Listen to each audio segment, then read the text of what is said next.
Oh, what you gonna do, brother?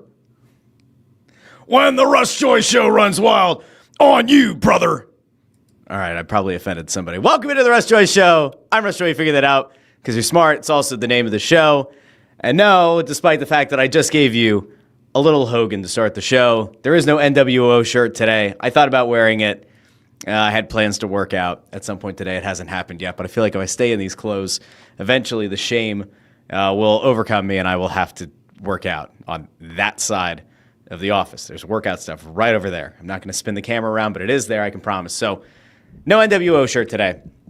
But we'll talk about that a little bit later on. The very complicated story and history of Hulk Hogan. We'll get there later on in the show.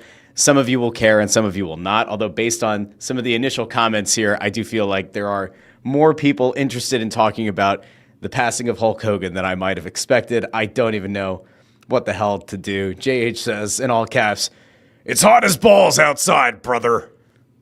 What you gonna do?" So Zacho says, "Oh yes, went down a rabbit hole of Hulk and Macho Man earlier today. What a time 80s wrestling was." The 80s, a time I wasn't even around. So yeah. It's fitting. I told video guy Amadeo, like, make sure you put Hogan on the thumbnail, and without even having to tell him. This is how great video guy Amadeo is at this point. This is how aligned he and I are at this point. It's actually getting a little bit scary. He used Hollywood Hogan. He used the NWO Hollywood Hogan on the thumbnail. Good stuff out of him. We're going to get to that a little bit later on. Now, there are a few things that I want to get to on today's show. I plan on today's show being short because, for those of you who missed it, right, we did a show on Monday, we did a show on Wednesday. Those are normal. We ended up doing a 2-hour show on Thursday. That was not the intention. We did a show as the news was breaking that the 5 players in the Hockey Canada trial were going to get acquitted, and we stayed on here for, like, it legitimately was 2 hours of a show, actually a little bit over 2 hours, until the verdict was officially read that all 5 players were acquitted. And then I watched from a distance over the next few hours as like the NHL released a statement. We did Snow the Goalie. We dove into it there with Ant and Bundy. And it was just like by the time yesterday ended, I was all talked out of the Hockey Canada stuff. There are a couple of probably like noteworthy things to discuss there real quick at some point today. We had JJ Watt ether a person on Twitter about the idea of tracking training camp stats, so I do want to get to that as well. And there is a possibility here that the Eagles are going to try to have a dome. Now, if you've been paying attention to this show for months, which many of you have been, you'll remember that I've been talking about the idea of the Eagles getting a dome for quite a while, and the biggest reason behind it simply is they want to be able, they meaning like Jeffrey Lurie and Eagles ownership, they want to be able to host massive events that happen year-round, make it a little bit less reliant on the weather conditions, a little bit less reliant on football season. They want to be able to fill out whatever football stadium they have with concerts, potentially with the Final Four, maybe a Super Bowl. And if you're a team in the Northeast, the only way for you to be able to host any of those things is with a dome. So I do want to get there. Before we do, I'm going to drop the comments right over here. Boom! Bottom right side of the screen. You can let your thoughts fly over in the chat. I brought this up on Wednesday's show. We've now added and opened up the community tab over on the Russ Joy Show YouTube channel. So in between episodes, if you have thoughts, you should be able to post in the community tab. If there's feedback to episodes, you should be able to drop it there. Those of you who get to participate live in the chat, many of these names are becoming pretty synonymous with the show at this point. You got your Chris Freeds and your video guy Amadeus and JH and Zacho and Andrew Fawcett. You get Ford in here, just a few, and I see those names right now, and there are many others who come up almost every episode. All of those people are used to kind of bantering with each other when the show goes live, but for some of you, you don't get to participate in that live chat because the time of the show doesn't work out or whatever. But in the community tab, you can actually interact with those people. And so you don't have to just sit in the background and say, all right, I disagree with this person's take on the screen. You can have that conversation over in the community tab. Also floated out the idea on, I think, Wednesday, about channel memberships. I'm still kind of messing with the idea, trying to figure something out that's additive, additional kinds of shows. Maybe things like a bonus show that we did yesterday ends up going behind a members-only kind of playlist on the channel. I don't know. Just a thought. We'll see. If it happens, it happens. If it doesn't, it doesn't. I honestly don't know. Just trying to find more ways to add value to each and every one of you who, get to hop on by every Monday, Wednesday, and Friday, and then sometimes for emergency episodes. So I'll keep you posted. Okay, now, I want to get into what I think is the biggest story. Actually, no. Let me go with an update really quick. And if you want my unfiltered thoughts on the Carter Hart acquittal, on all of the Hockey Canada stuff, I would highly encourage you to go back and check out Thursday's 2-hour edition of the Russ Joy Show. I'd encourage you to go check out yesterday's Snow the Goalie, and by all means, you can find out in real time how I was feeling about things as they were unfolding. But there is one little update that we did not get to on this show yesterday. We touched on it over on Snow the Goalie, but for those of you who, for whatever reason, watch this but don't watch that, I do kind of want to give you a little bit of a sample of how the NHL is currently approaching things with these players that have been acquitted, because it's very interesting to see how Gary Bettman has kind of gone out of his way to, I think, step in a steaming pile of doo-doo. I will remind everyone that regardless of how you feel about the Hockey Canada trial, regardless of how you feel about those 5 players, regardless of what you think of their testimony, regardless of what you think of the accuser, all of that, if justice was served, if it wasn't, set all of that aside. I know it's hard for a lot of people, but just try for a second, set it all aside.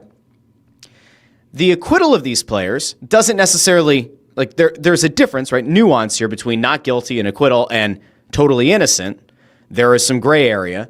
But an acquittal, to me, should have meant that those 5 players would then be eligible to play in the National Hockey League. And I want to reiterate a point that I made on this show and on Snow the Goalie yesterday. So follow me on this. And again, you have to try in some way, shape, or form to remove all of your feelings about the trial. And I want to just focus in on one little hockey element to this for a second, if I may be so bold.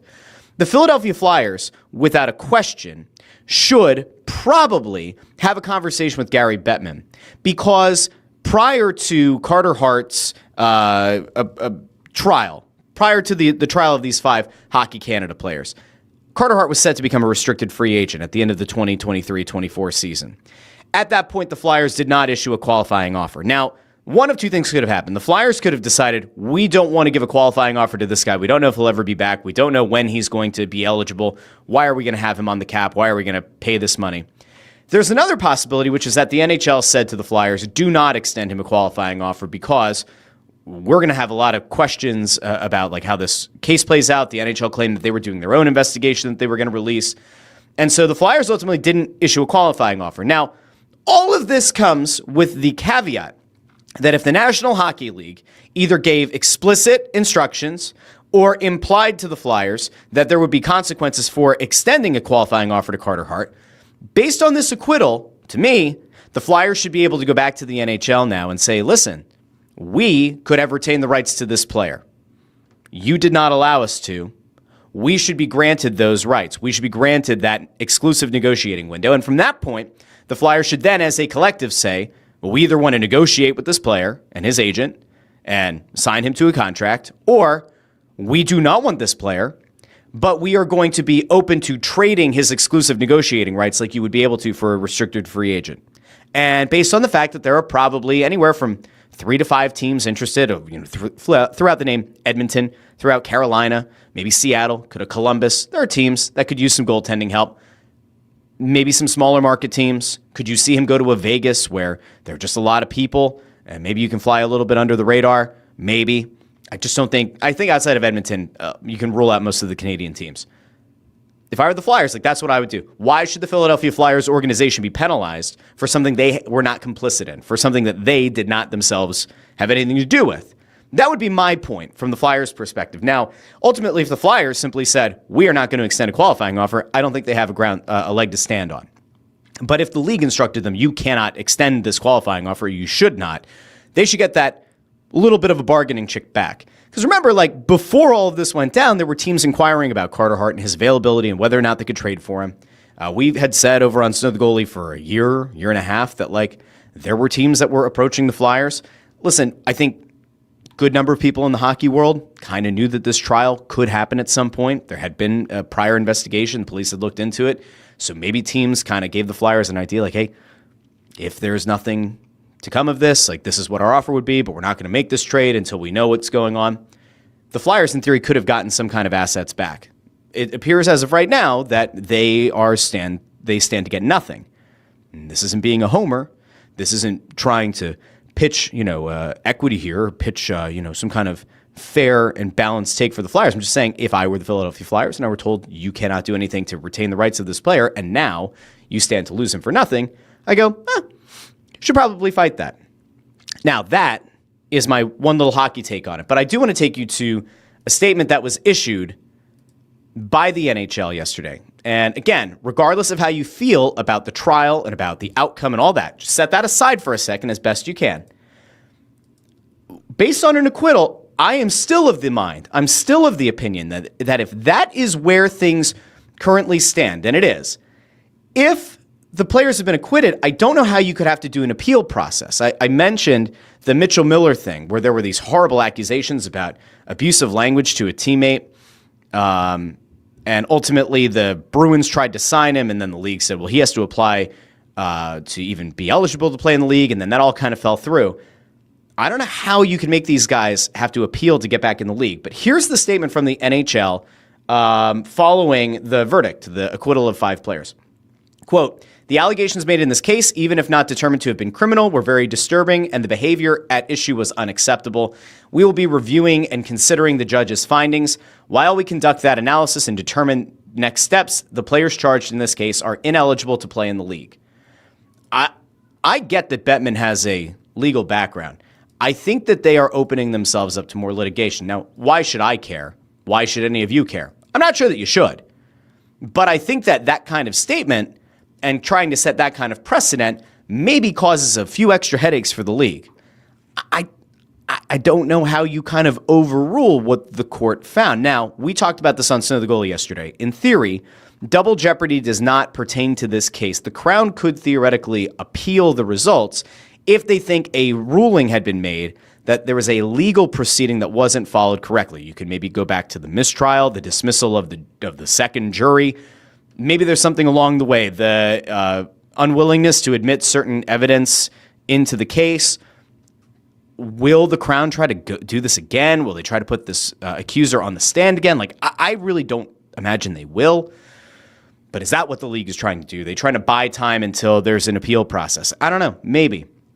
But I think it's pretty wild. I think the league is opening themselves up to litigation because ultimately what can happen here is like, if there are teams interested in Carter Hart, maybe not the other 4, but certainly in Hart, and he effectively loses out on wages that he could earn from now until December or whenever the league decides they can appeal to get back in, I think they're opening themselves up for litigation. Now, maybe they're not. Maybe they feel like this is in the best interest. Maybe there's a morality clause that these players sign when they sign their first contract with the league, and the league can then argue that, you know what, based on the accusations in this trial, you violated the morality clause. Like, maybe that's possible. It could be that. Maybe that's the simplest explanation, but it's a weird situation to be in. Jay Grebby here says, I believe it was for conduct detrimental to the league. Maybe. It could be. But it's I think it's going to be tough. I think it's going to be tough to impose that. I think ultimately you're going to see these players make the appeal, try to get back into the league, and ultimately I think Hart will play. I don't know about the other guys. Considering that they were kind of like bottom tier talent anyway, I don't really foresee a team wanting the headache. Hart, I think, is maybe the one exception to the rule. So that is the follow-up from yesterday's episode as it pertains to the Hockey Canada trial. Again, you can always go back and check out that full episode. It's on YouTube. You can find it in your favorite podcast app. But for now, I'm effectively done with the Hockey Canada trial, unless there is something that I fundamentally have missed here. I'm going to just check the comment section really quickly. Zacho over on YouTube says, you don't want to do another 2-hour show? I don't know. JH says, that was a wild comment section. Hopefully today is better. I was trying to figure this out, too, because there were a ton of comments. And I was like, oh, there has to be a way. Like YouTube has to have a way to like monitor how many comments there were on a specific episode, because like there were a lot of comments. And I kind of expected it to be a little bit crazy, and it got maybe a little bit crazier than I had honestly expected. But like I don't even see a counter, because I was trying to find it last night. I was like, all right, how many did we have? And like it was a never-ending rolling list of comments. It was honestly pretty crazy. But let's see. Let's see. I saw something about a writer, but I didn't see the. I didn't see a column from that writer, so I don't want to put that up on the screen yet. Let's see. There's some hockey stuff here. JH says, it's easy, Russ. Nobody's entitled to any specific job. I mean, I guess that's fair. But we'll see. And then Zacho says, isn't that the point of unions, job rights, hypothetically speaking? It could be. So we'll find out what ultimately happens over there. So I want to move on to something that's a little bit happier, if that's okay. I want to move on to something that could really affect your football experience if you are a Philadelphia Eagles fan, because while it's not going to happen this year or next year, I've been saying now for a while that in the midst of this whole sports complex renovation, this reimagining of the sports complex, that I fully believe the Philadelphia Eagles are going to build a dome. And I know that on the surface, a lot of people say, well, that's a really stupid thing. Like, part of home field advantage is, you play in these elements. And then all the dome teams who have to come to Philadelphia, especially in the postseason, aren't used to playing in the cold or aren't used to playing in the snow. And that is an added advantage for your team. And fair enough, fair point. When you have a warm weather team that comes up to Philadelphia and has to play in 7 inches of snow and there's like freezing rain and everything, yeah, you might not be used to it. And it might actually be an advantage for your team. But I've been saying that this is so much more of a business decision than a football decision. And if you remember, back when the idea was out there that the Sixers were going to go build at Market East, that was like their whole thing, and the Flyers were going to build their own new arena, and there was the idea of a WNBA team, and the esports arena that was scrapped might end up becoming a small concert venue. And then you had the idea of like apartments and stores were going to be built, and they were going to try to create like a mini town in the sports complex. And you knew that Citizens Bank Park, Phillies are happy there. Everything's going well. They continue to just keep that place lovely and nice. Love Citizens Bank Park. I've said all along, I think that the Eagles are ultimately going to want a dome. And the answer and the reason for it is very simple. If you're the Philadelphia Eagles, that stadium, I hate Lincoln Financial Field. I do. I do not like that stadium whatsoever. It is my least favorite of the Philadelphia stadiums and arenas. It is one of my least favorite NFL stadiums I've been in. One that comes to mind that I hate significantly more is MetLife. But I don't like Lincoln Financial Field. I don't understand it. I don't feel like the sound multiplies the way that it should. Maybe it's the open ends. I've just never really loved it. It feels kind of spiritless. Like when you go into Citizens Bank Park, you know how it feels like you're getting a warm hug? Maybe it's because it's the summer. But like you feel like you're getting kind of hugged by nostalgia. And there's like hope springs eternal when you go to a Phillies game, even if you know the bullpen's going to come in and like blow up. Or Max Kepler is going to get one of the last at-bats and, puke all over himself. Something about Citizens Bank Park that makes you feel this is great. And every seat in the place, you're like, this still ends up being a good seat. Even if you're sitting up in the 400 level, you go, I can still see things. Like, this is good. You go to Wells Fargo Center now, like since the renovations, and you go, yeah, this is actually pretty nice. I didn't like Wells Fargo Center before the renovation, right? It just kind of felt like it was an outdated arena. I think it's significantly better now. You go to Subaru Park. There's not a bad seat in the house at Subaru Park if you go to see a Union game. But I hate Lincoln Financial Field. Like, the sooner they tear it down and rebuild with something new, the better. They can't host a Final Four. They can't host any indoor events that would otherwise move significant ticket sales. They had a WrestleMania here, not this past spring, but last spring. And I went to WrestleMania. I went to night 1, and it was unbearably cold. And one of the things that the WWE kind of said coming out of it was Philadelphia was a great place to host a WrestleMania. The facilities were fantastic. Having access to, like, right across the street, you have Wells Fargo Center. They could run the NXT show leading up to WrestleMania. Like, that's great. They could set up the Fanatics Fest and what was it, WWE World. Like, having all of that space, all of that parking is sensational. Like, that is something you don't find in a lot of cities. The downside was it was unbelievably cold. So if your idea is, we want to be able to host events like that, we want to be able to host events like WrestleMania again, well, they're kind of calendar limited. You're locked into those dates. And I don't see a scenario where WWE says, yeah, we're going to turn back around and go back to Philadelphia for WrestleMania knowing how cold it was. Could you, like, try to make the case, oh, well, SummerSlam makes sense. They're doing 2 nights of SummerSlam this year. Could the Eagles and Lincoln Financial Field host a summer pay-per-view? Sure, but then again, you have the weather. You have the weather elements that you don't want to have to account for. The Final Four to me is like a big one.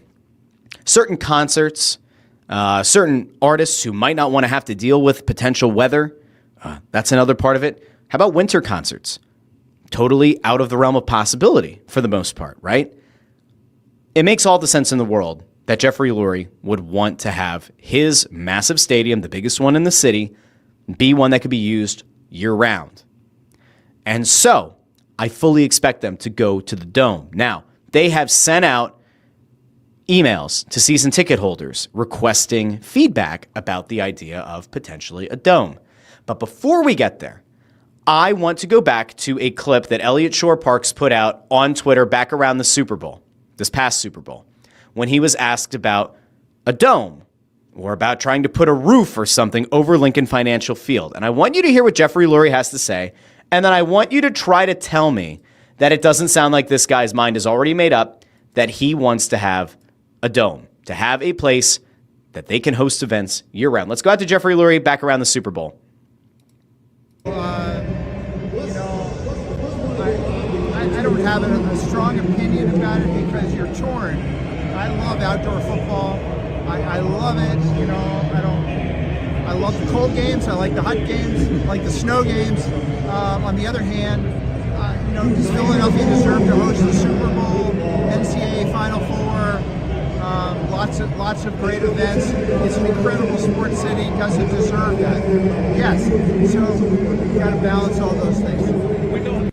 So there's your split, right? Like, from the football owner side of things, you want that home field advantage. You want the seasons. You want snow games. You want the advantages that having an outdoor stadium comes with, especially if your team is really good. But the flip side is, like, the man wants to make money, and who could blame him? And there's another event there that he mentioned that I intentionally omitted to this point. They want to host a Super Bowl. You're not hosting a Super Bowl in February in Philadelphia. It's not happening. So add these things up. Final Four, Super Bowl, non-fully sports events, with all due respect to pro wrestling. You can't host a WrestleMania. Say AEW comes to you and says, we want to host All In Philadelphia or a massive stadium event. Can't do it. To me, it's a no-brainer. And I know that a lot of people who are very dead set in this idea of home field advantage will freak out and say it's nonsense and it's a terrible idea and it's ruining football and it kills your home field advantage. But in fairness, I don't think that you're going to see a lot of open-air stadiums in cold weather cities a decade or two from now. I think you're going to see more and more teams move to having domes. Now, if you want to still have grass or a grass composite that's kind of feathered in with turf, that's a different conversation. But I just don't see a scenario where you're going to see the New Yorks and even New England, like maybe at some point New England builds a dome. You saw Minnesota move indoors. I just think that you're going to get to a point where a lot of the cold weather cities are going to have the same realization. We are limiting our upward potential from a financial perspective of having year-round events. I could be wrong. I could be right. Now, if it's a retractable roof, maybe it's the best of both worlds. If Jeffrey Lurie says, you know what? It's going to snow. We're going to open the roof. I mean, I don't know what that means. In fairness, like, I'd have to imagine it's not a great idea to have a retractable roof and say, yeah, let's let a foot of snow land inside of the building. However, maybe you can have the best of both worlds. Maybe you can allow for the cold. And your fans show up and they know, all right, they're not closing the roof. We're not going to have, 75 degrees inside the dome for a January football game for the NFC Championship game. We still have to bundle up because it's going to be cold. Okay. I mean, are Eagles fans really going to complain? Are you going to get like the first world problems people kind of like knocking down the doors for the NFC Championship game saying, it's 30 degrees outside, and you expect me to have to wear a coat inside of a stadium that has a retractable roof? yeah, put on a coat. You'll survive. And if not, go to the bathrooms where they might even have heated seats on the toilets. Okay? Like, I don't view it as a controversial topic. I think the Eagles should absolutely build a dome. To me, it's not even close. I think anything else or anyone who tries to tell you differently is being somewhat disingenuous. I just, I don't know exactly, what else you'd expect. And, somebody threw out this, no, I'll avoid this image. But there was one about, what a potential dome could look like, what it would look like from the inside for the Eagles. I just don't know. Now, I bring all this up because, as I said earlier, they've been sending emails out to their season ticket holders to try to solicit some thoughts and some opinions on, what it could include. So, here's the survey. I'll show you the email really quick, and then we're going to move on. So this was the first part. Dear Eagles fan, thank you for your incredible support this season. Your unwavering support inspires us every day. As we look to the future, we are committed. Go away. There we go. We are committed. Where'd it go? There we go. To delivering a best-in-class game day experience for Philadelphia Eagles fans. To help guide this vision, we're exploring potential updates to Lincoln Financial Field, including both renovation options and the possibility of a brand new stadium in the region. We'd love to hear your thoughts. Okay, so then here's what it includes. They talk about a renovated link, having improved parking and pedestrian access, enhanced tailgating, pre-post-game entertainment options, upgraded concourses and stadium technology, and a variety of new premium seating options. Then, this is where it gets interesting. Please rank the designs in order by preference. 1 is the design you prefer, and 5 is the design you least prefer. Open air covered, canopy, fixed, natural light, and then you have this guy, right? So you have this canopy, you have the fixed natural light, you have the open air. This one on the bottom just flat out looks like a dome. But these are your 5 options. The fact that they're including this idea of a canopy, about having a soft roof on it, right? With the canopy, with the natural light, and then having a flat out dome, a nice hard roof. Maybe it's a retractable roof. That to me is interesting. So I need to know from people in the comments, do you support the idea of a dome? In fact, I need to know that so badly that I'm going to add it to a poll right now. Question is simple. Should the Eagles build a dome? The answers are either going to be yes or no. I want to know what you think. I don't actually care about the nuance of, is it a soft roof? Is it a retractable roof? Is it an immovable roof? But you can let me know over in the comments section. The poll is now there over on the Russ Joy Show YouTube channel. Get your votes in. Should the Eagles build a dome? Intrigued to know what you think. Again, I think that it absolutely should happen. Joe Fisher over here on YouTube says, Russ, the one report says the sports complex area the teams want in sports districts. So rumors of teams moving to new stadiums or arenas after Flyers Sixers. Yeah, I've been saying for a while that I still think the Navy Yard is in play, but there are some logistics they have to figure out. That's where I think you could maybe build a smaller concert venue, unless they're going to move the Flyers Sixers combined arena down that way. I think the real question here is what's going to happen to Wells Fargo Center.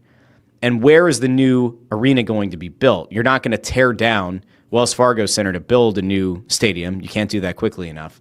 So once you figure out where that new basketball and hockey arena are going to go, then yeah, maybe you implode Wells Fargo Center. Maybe that becomes where you build the new football stadium across the street from the Link. Maybe the Link then gets torn down. And maybe the Phillies at that point want a new baseball stadium. Or maybe that's where you build that other concert venue. I don't know.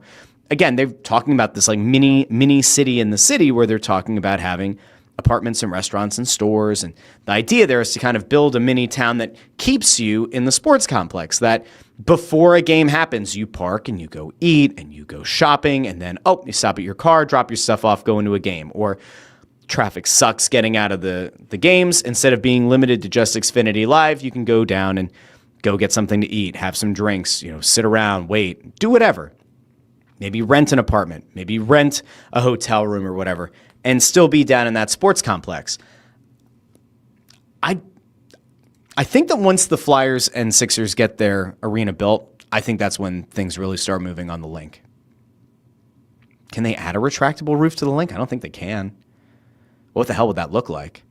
Are they going to try to round out the ends and then add a roof over top? I don't know how that would work. I just say build a new stadium. Ford says, who says rent a hotel? I thought I said rent a hotel room. Nah, just rent the whole hotel. Do better. Make more money. Rent an entire hotel for yourself. Chris Freed says, why would Comcast give up the second arena? The spectrum was kept until CapEx was needed to keep it over, and Comcast spent how much recently on arena renovations?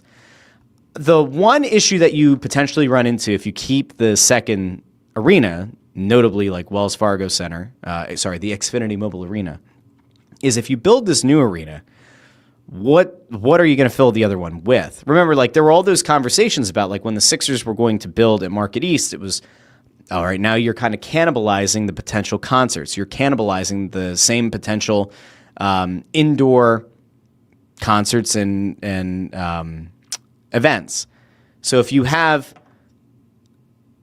82 combined games between the Sixers and the Flyers at a new arena, say it's 82, sometimes they play on the same day, but let's say, all right, 82 nights out of 365. Okay? You're going to add the Wings in. Are you going to add the WNBA team that's coming to Philadelphia to that same arena? Because then it feels like you're doing a lot. Having all sports in that arena, is that how that's going to work?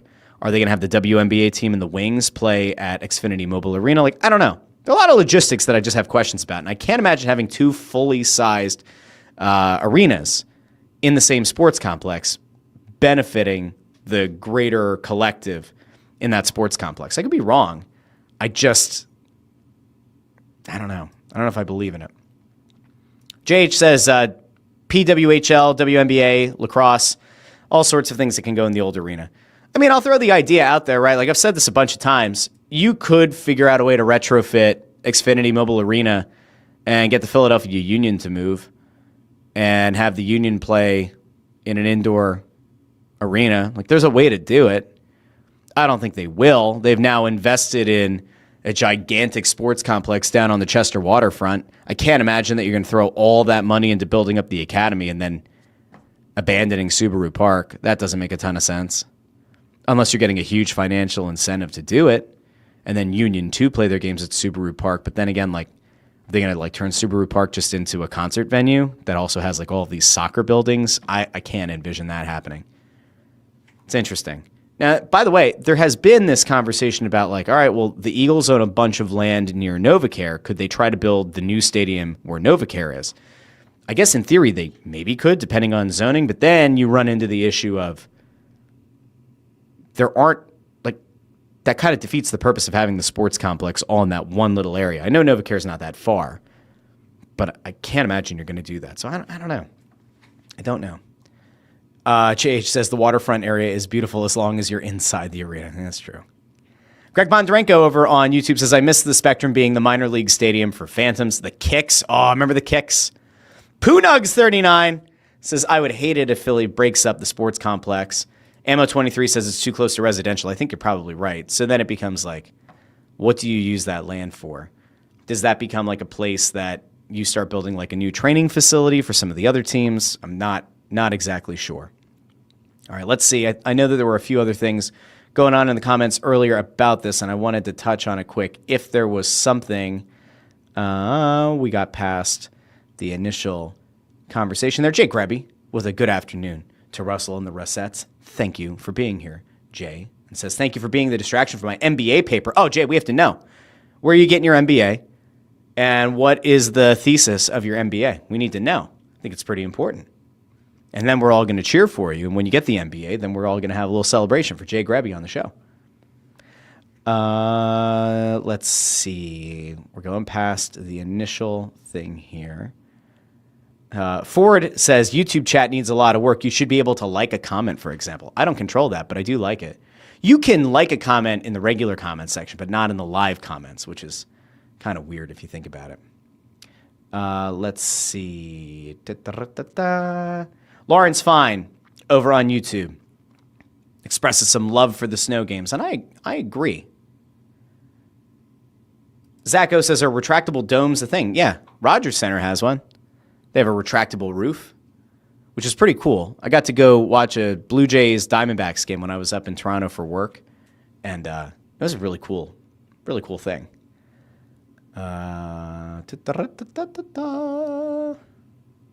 Let's. Dave P says retractable roofs are a thing. Yes, but then I'm trying to figure out this. There's like something here about a drone or something. Jim Grosso says we have become a nation of wusses. Wasn't that Ed Rendell? Oh boy. Jamie Calvario. I've said that name a bunch of times, and here we are, stumbling on it. Says the NFL is keeping up with the Joneses League for owners. Probably. I mentioned about the heated seats in the bathrooms. Says heated toilet seats with bidets. That would be something. God help us if that happens. Andrew Fawcett says, can we each get a Madonna private toilet? If you don't get the reference there, Madonna did a concert at Wells Fargo Center, now Xfinity Mobile Arena, like a few days, I think, before the Flyers Charities Carnival. And they had to like replace the carpet in her dressing room, right? And which was like a locker room or whatever. They had to replace the carpet, and they had to like install a brand new toilet for Madonna. Like that was a thing as part of like her rider or whatever for doing a concert in the arena, which is pretty crazy. Let's see. Let me skip ahead here a little bit. Greg Bondarenko went to go see Fantastic Four. Let us know how that was. I didn't see Fantastic Four. I didn't see Superman. I don't know what we're doing. You know. Okay. I think we're good there for now. All right, so that was that conversation. Now, I think the last thing today, or next to last thing, we have to talk about Hulk Hogan at the very end of the show. There was, I mentioned at the top, it was like an ethering of a fan done by J.J. Watt over on Twitter this week. So you guys know how I feel about training camp stats. Like I've said for over a year on this show that I hate training camp stats. I think they're useless. I think that they're just a way to try to drum up some kind of conversation. So I guess I can understand why some writers feel the need to do it. I get why Elliott Shore-Parks does it.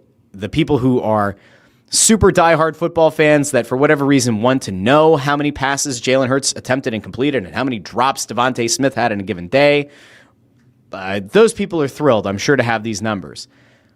And then like the rest of us who live in a pretty normal mindset say this is all stupid and who cares, it's practice. Like coaches can track those stats for whatever reason, but like why do we need to know them? Why do we need to see it? I honestly have always hated the play-by-play where it's like, Jalen Hurts attempts a 15-yard pass across the middle, but A.J. Brown, it hits his left hand and drops to the ground. Why? Why do I need that? Who's that for? Who is that content for? Are we really that deprived of football at this point that we need to know the play-by-play at training camp? So I've hated that kind of stuff for a long time. But I'm just some guy. I'm just some schmuck who talks into a microphone. J.J. Watt had a very successful NFL career. So J.J. Watt goes to Twitter, and he puts out the following. I'm going to hide the comments here for a second. I'll bring them back in a little bit. But J.J. Watt, let me zoom this in for everybody watching over on YouTube, Facebook, and X. J.J. Watt says, training camp stats are insane and ridiculous. Used to think it was always just people joking, but now seeing them seriously reported. You have no idea what the purpose of that period is, what the goals are, what the context is, etc. It could be a strictly third and long blitz period where every play is skewed to the defense's advantage. Coaches could be asking the quarterback to focus specifically on one route concept. D-line may be focusing only on bull rushes one day or just speed rushes for one period. More importantly, practice is for practicing. You're supposed to fail. You're supposed to try new things, see what works and what doesn't work, etc. If you only do what works, you'll never grow, adapt, change. The entire point of training camp is to build and grow towards the season so you perform your best when the real games start. Fair and balanced take by J.J. Watt. But that fan, this guy Dan, says, agree with most of your take, but you're supposed to fail. That's a terrible mindset. Guess that's why you never won a Super Bowl. J.J. Watt responds, guess that's why you have a cartoon picture of yourself as a major league ball player instead of a real one. Beep, beep, beep, beep. I mean, this guy Dan, at _D_Reed. You got to take the L. J.J. Watt got you. Got you bad. I mean, holy shit. That's pretty brutal. That is a pretty brutal demolition of Dan. Now, I'm pretty sure, I'm going to look here really quick. Did Dan change his profile picture on it since yesterday? I think he did. So that's interesting. Very, very interesting. Anyway, J.J. Watt, I think, is right. And here's the thing that you kind of have to keep in mind when it comes to training camp and practice in general, right? I'm just a guy who's designed some practices for soccer teams. You don't hold me as like the bastion of knowledge here. Don't like try to hold me in some kind of high regard as a tactical genius. But like something as simple as, in soccer, something as simple as like you can only pass with your weak foot, typically your left foot. You're going to have a harder time. If you set conditions, you can't score unless you complete 3 passes first, play out of the back. You can only score on a header. If you don't know that as the media and you're watching the team play, well, then guess what? It's not going to look great all the time. So what J.J. Watt said was football specific. I mean, imagine if you're watching a basketball practice and they say, no mid-range jumpers. You can only attempt threes or slash. That's it. You can only attempt shots off the glass. Okay. Hockey. The only shots that are going to count are in the crease. That's it. No bombing from inside the blue line.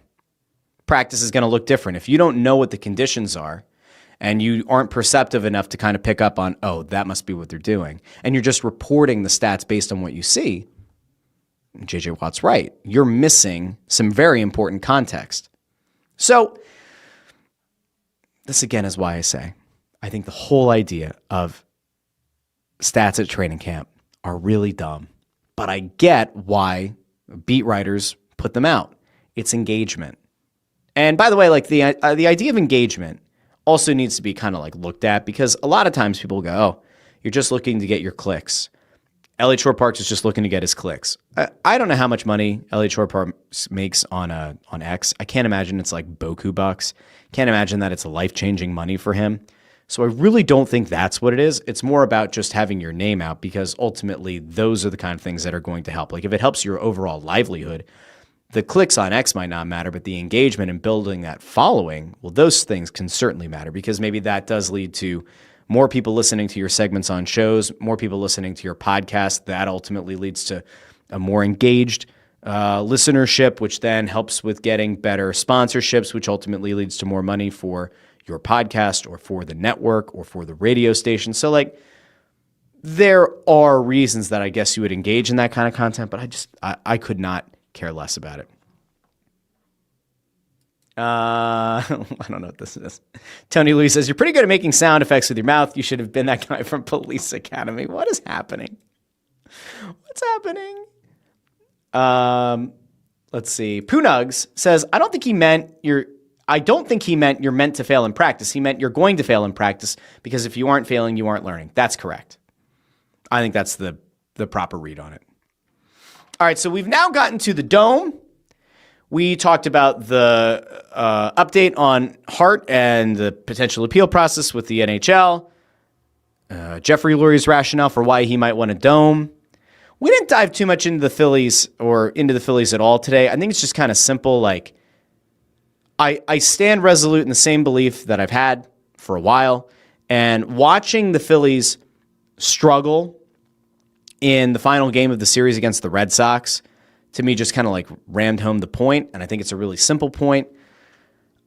And I brought this up on Monday when we played John Middleton's comments. At this point, the Phillies have to go all in. I don't want to hear about 5 to 10 years from now. Watching the Phillies go out and win 2 out of 3 against the Red Sox was great, but they should have won the series finale. Luzardo implodes in the 5th inning. He goes into the 5th with a no-hitter, and then he just kind of implodes. And still don't know if it's because he's tipping his pitches. We saw Alex Cora kind of like doing the signaling before the grand slam, and so you kind of think that maybe there's something. There was a GIF going around of somebody showing the arm slot on a breaking pitch versus a fastball. Like, somebody has figured out something about Luzardo. It clearly has gotten around. It's a bummer to see that, like, he hasn't been able to fix whatever the issue is. But the bigger concern that I had was, there you are in a game that you should be able to win. You go to extra innings. Bullpen gives up a 2-run home run. You're kind of pissed off. You're pretty upset about it. You, at one point in extra innings, have to pull Schwarber for Weston Wilson to be a pinch runner. He gets thrown out. Not a great look.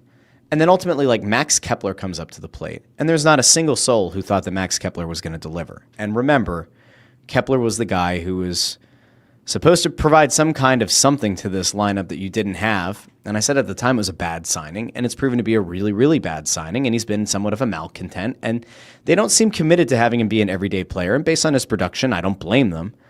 But, like, you need another bat. There are names now that are getting kind of tossed about. I saw Kwan's name get thrown out there.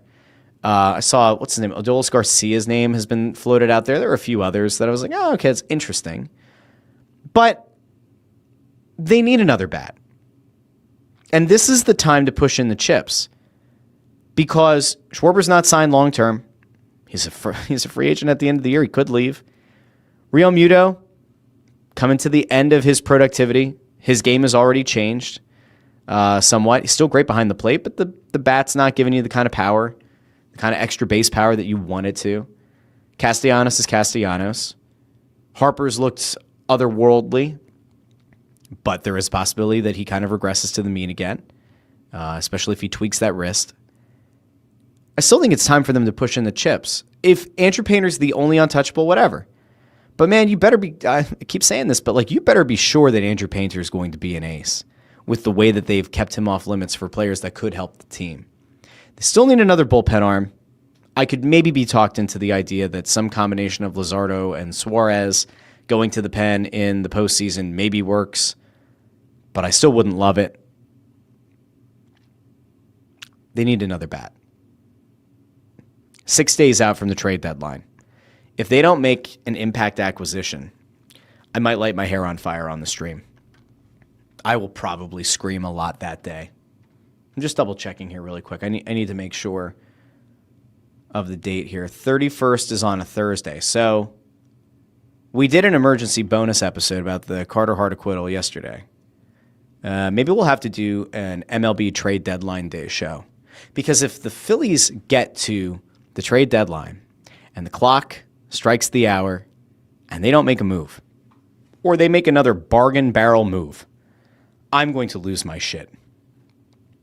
Fawcett is right, and I've made this comparison before. Remember, Kyle Drabek was once an untouchable in getting Roy Halladay, which is how he ended up with Cliff Lee. And then eventually the Phillies said, yeah, you know what, we'll trade Don Brown and Kyle Drabek. And Drabek didn't amount to what the Phillies had always kind of built him to be. Painter might be incredible. We just don't know. Jamie Rollo said, O'Neal Cruz, please. If you go listen to Phightin Words, they talked about O'Neal Cruz on today's show, but it's going to cost a lot. The name being floated out there is interesting, but it is going to cost you a ton. I don't know what this is. Andrew Fawcett says, Russ trying to look like Superman. No. I'm not trying to look like Superman. I am Superman. No. Let's see. Greg Bondarenko going up to the Phillies versus Yankees. Wait a second. I'm an idiot. See, this is why I do this show. Because I don't know if I can make that work. I should look. I'm supposed to be in New York this weekend with the family. Now I'm thinking, do I try to get our family to a Phillies-Yankees game this weekend? I feel like it's a terrible idea. But now I'm kind of invested in the idea, if nothing else. I don't know how the hell we'd make it work. We probably wouldn't. We'd be late to the game. But now I'm like kind of committed to the notion of it. All right, I'm going to look into it. St. Nancy checks in. Slow cooked pork, chipotle lime slaw, jalapeno poppers, chili lime, sweet roasted sweet potatoes. What is missing? Margaritas, or Mai Tais, or mojitos. That's what's missing. There's a reason she's a saint. That's it. All right, I think we're going to probably roll out. But before we do, a final word. Hulk Hogan died. People are sad. Some people are happy. I don't know when we ever got into this place in the world where we actively rejoice when somebody dies, unless like they're a war criminal. Now, Hulk Hogan has a very, very spotty track record, to say the least. And I'm a white guy, so like it doesn't apply to me. The outrage, I can't really feel the same kind of outrage to somebody who does feel maligned or let down by Hulk Hogan from a recording that was done without his knowledge years and years ago. It's a bad recording. And it also kind of would make you think that it's not the first time he dropped the word that he did and the sentiment behind it that he did. And so I'm not making an excuse for him. Do I feel like it probably would have been a little bit sensible to maybe wait a day before you dance on the guy's grave? Maybe.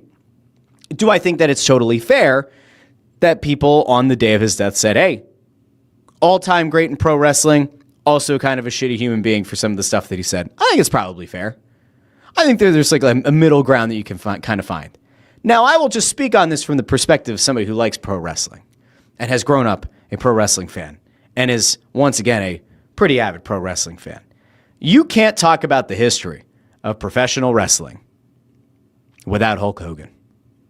Now, we could have a conversation about whether or not he was ultimately the best thing for business towards the end of his run in WCW. We could certainly have a conversation about his return to WWE after WCW went under. We can have a talk about whether or not he really hurt TNA/Impact when he went there on Spike TV. They went from the 6-sided ring to a 4-sided ring. We could have that conversation. We could talk about whether the real American Freestyle Wrestling League that he and Eric Bischoff started. We could have a conversation about whether or not that was a good idea.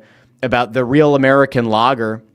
His last appearance with WWE was out in California. He came out with Jimmy Hart, and the crowd in California booed him mercilessly.